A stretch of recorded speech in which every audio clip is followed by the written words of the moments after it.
Hello.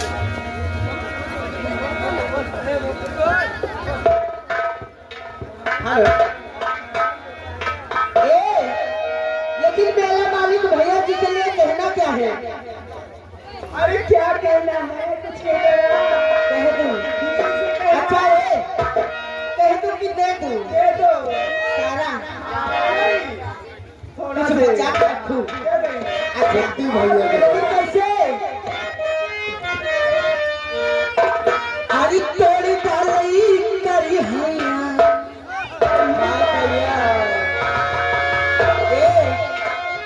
यार जन हमारे राजू भैया बाटे, राजू भैया कैमरा वाले जो बाटे मारे हाथ तोड़ के बहाई गए हैं एकदम से।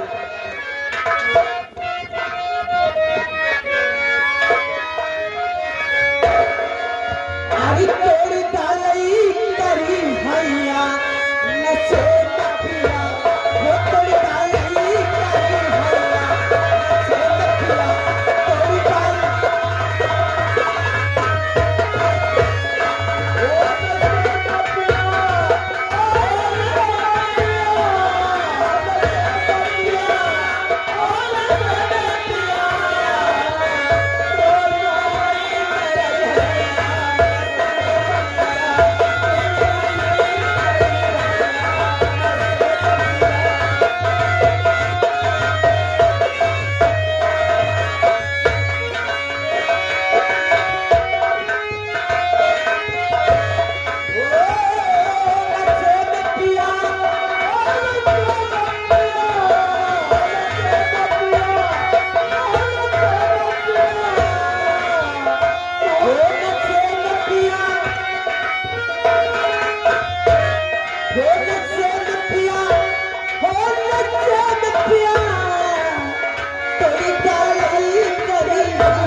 सही कहा।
काहे कि समय हो गया है वो घर हो चले का है।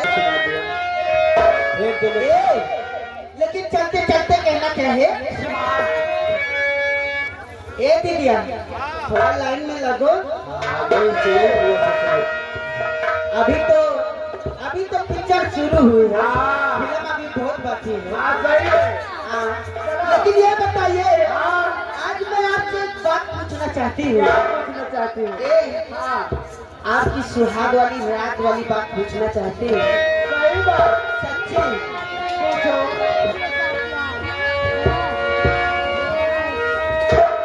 अरे सखी हो बतावा कल ससुर के बात है।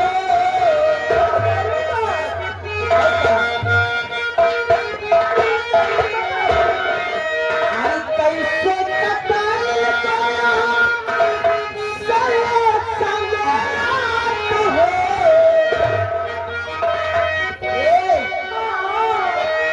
अरे सखी हो बतावा कल ससुर के बात है।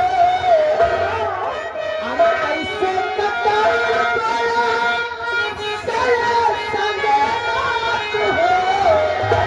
कि हम तो